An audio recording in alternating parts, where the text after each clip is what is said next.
बिस्मिल्लाहिर्रहमानिर्रहीम। जो आज का हमारा टॉपिक है वो ये है कि ऑस्मोसिस क्या होता है और ऑस्मोसिस के टाइप को हम डिफ़ाइन करेंगे। उसके बाद हम इसके एमसीक्यूज़ को सॉल्व करने की कोशिश करेंगे। सबसे पहले ऑस्मोसिस और डिफ्यूजन में फ़र्क समझेंगे और उसको एक्सप्लेन करेंगे। सबसे पहले ऑस्मोसिस क्या है? What is osmosis? The process in which water molecules in and out across the cell membrane is known as a osmosis. ऐसा अमल जिसमें वाटर मॉलिक्यूल्स इन और आउट हो, उस अमल को क्या कहते हैं? ऑस्मोसिस। और दूसरी डेफिनेशन ये है, the process in which substance in and out across the cell membrane is known as a osmosis. ऐसा प्रोसेस जिसमें सब्सटेंस इन और आउट हो सेल मेम्ब्रेन के दरमियान, तो उस अमल का नाम क्या है? ऑस्मोसिस। बेसिकली जो सेल मेम्ब्रेन है इसके डिफरेंट नाम है। सेल मेम्ब्रेन को सेमी परमिएबल मेम्ब्रेन भी कहा जाता है, सिलेक्टिव परमिएबल मेम्ब्रेन भी कहा जाता है। बेसिकली जो सेल मेम्ब्रेन है वो उसको सिलेक्टिव परमिएबल मेम्ब्रेन और सेमी परमिएबल मेम्ब्रेन क्यों कहते हैं? इसका रीज़न ये है कि ये जो है ना, सारी की सारी चीज़ों को पास नहीं करती। कुछ चीज़ों को पास करती है, कुछ को नहीं, और कुछ को एक्टिवली पास करती है, कुछ को पैसिवली। कुछ चीज़ें इजीली पास होती है, कुछ चीज़ें डिफ़िकल्ट पास होती है। इसलिए इसका नाम सिलेक्टिव परमिएबल मेम्ब्रेन और सेमी परमिएबल मेम्ब्रेन है। एग्जाम्पल की मदद से समझेंगे कैसे पास होती है, कैसे नहीं होती है, कौन सी चीज़ें पास होती है, कौन सी नहीं होती है, क्यों नहीं होती है। बेसिकली जो सेल मेम्ब्रेन है उसमें से जो ऑर्गेनिक सब्सटेंस है, बेसिकली जो लिपिड्स हैं, वो इजीली क्रॉस होते हैं। बट जो वाटर मॉलिक्यूल्स है और इनऑर्गेनिक मोस्टली सब्सटेंस है जैसे वाटर, वो इजीली सेल मेम्ब्रेन से पास नहीं होता। उसको पास करने के लिए डिफ़िकल्टी होती है, और जो ग्लूकोज है वो भी इजीली पास नहीं होता। वो भी उसको पास करने में कुछ डिफ़िकल्टी होती है। उसके बाद ऑस्मोसिस की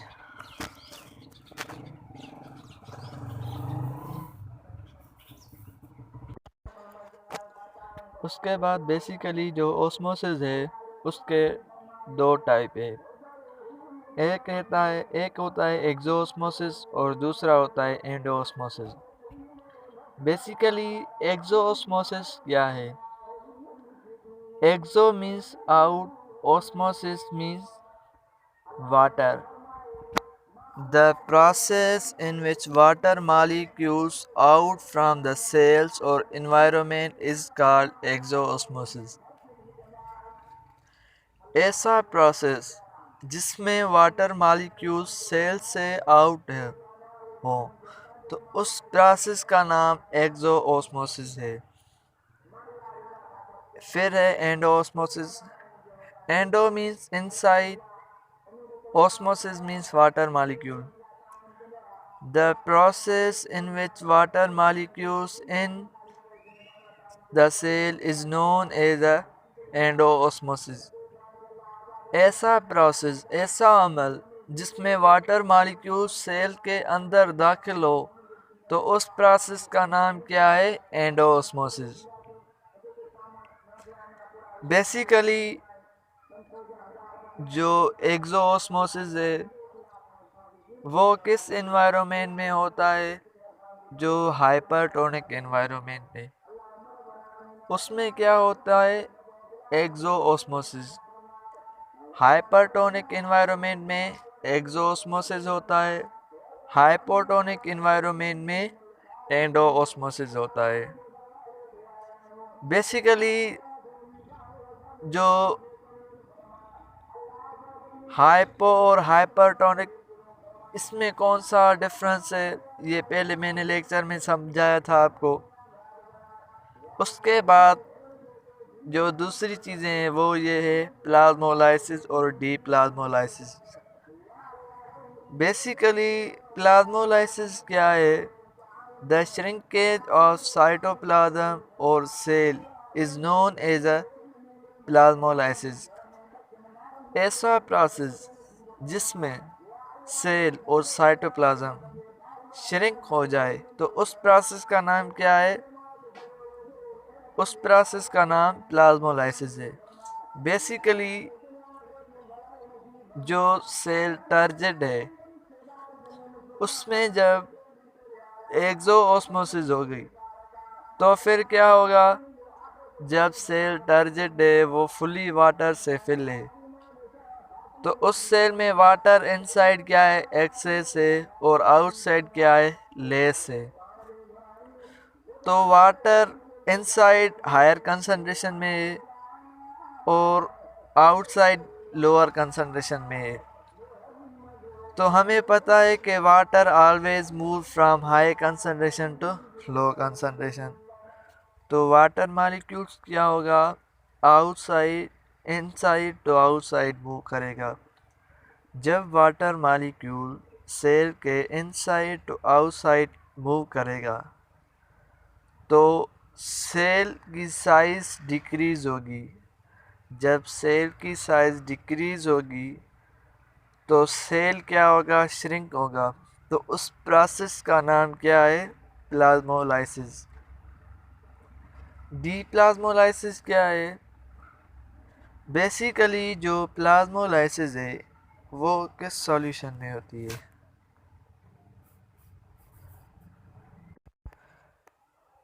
उसके बाद जो दूसरा होता है वो ये है कि प्लाज्मोलाइसिस के बाद जो दूसरा है वो है डीप्लाज्मोलाइसिस। बेसिकली डीप्लाज्मोलाइसिस का मतलब ये है the regain of actual position of cell is known as a deplasmolysis. ऐसा अमल जिसमें सेल की जो पहली पोजीशन है और असली पोजीशन है वो वापस आ जाए तो उसका नाम क्या है?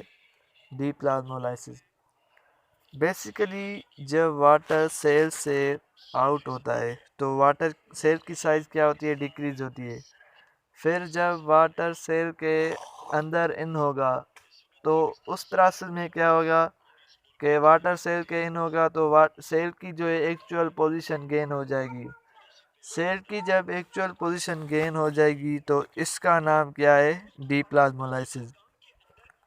बेसिकली जो डीप्लाज्मोलाइसिस है वो हाइपोटोनिक इन्वायरमेंट में होती है। उसके बाद जो डीप्लाज्मोलाइसिस वाली कंडीशन है वो किस प्रोसेस के तहत होती है? एंडोऑस्मोसिस या एक्सोऑस्मोसिस? वो बेसिकली एंडोऑस्मोसिस की जानिब से होती है। और जो तीसरा है वो है इंसिपिडस प्लाज्मोलाइसिस। इंसिपिडस प्लाज्मोलाइसिस क्या है? The process in which cell membranes start to separate from cell wall is known as a incipient plasmolysis। ऐसा अमल जिसमें सेल वाल सेल मेम्ब्रेन से स्टार्ट सेपरेट हो, यानी शुरुआत से जो सेपरेशन हो, इस दोनों की शुरुआत लफ्ज़ ये जो है ना मेन है, तो इस प्रोसेस का नाम क्या है? Insipidus plasmolysis. Plasmolysis, the process in which cell membrane separate from cell wall is called plasmolysis।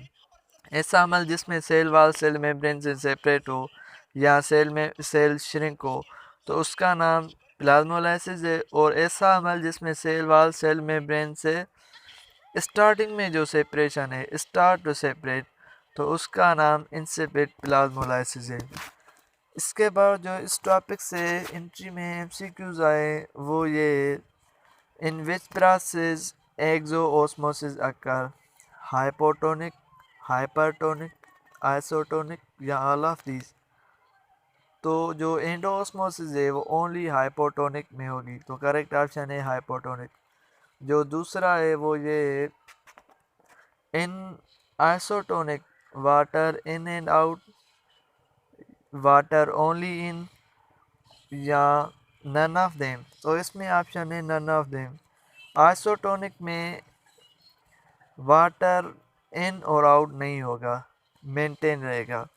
उसके बाद जो तीसरा सवाल आया है वो ये है कि in which condition, in which environment plasmolysis occur, hypertonic, hypotonic, isotonic. तो इसका करेक्ट ऑप्शन है हाइपरटोनिक, क्योंकि हाइपरटोनिक में क्या होगा, एक्सोस्मोसिस होगी।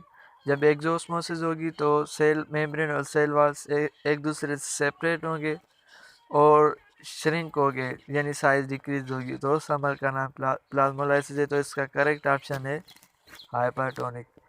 और जो फोर्थ नंबर एमसीक्यूज आया है वो ये है कि in which process the deplasmolysis take place, hypertonic, hypotonic, isotonic, या ऑल ऑफ देम। तो इसका करेक्ट ऑप्शन है हाइपोटोनिक, क्योंकि इसमें एंडोस्मोसिस होगा और सेल रीगेन करेगा अपनी एक्चुअल पोजीशन। और जो फिफ्थ एमसीक्यूज आया है वो ये है कि the process in which cell membrane start to separate from cell wall is called plasmolysis, deplasmolysis, या इंसिपिड प्लाज्मोलाइसिस, या both plasmolysis and incipient plasmolysis. तो इसका करेक्ट ऑप्शन है ओनली इंसिपिड प्लाज्मोलाइसिस, क्योंकि वर्ड स्टार्ट आया है। अगर स्टार्ट नहीं होगा तो फिर प्लाज्मोलाइसिस होता। ओके, इसको शेयर करें ज़रूर वीडियो, अगर लाइक किए तो लाइक करें। Thank you.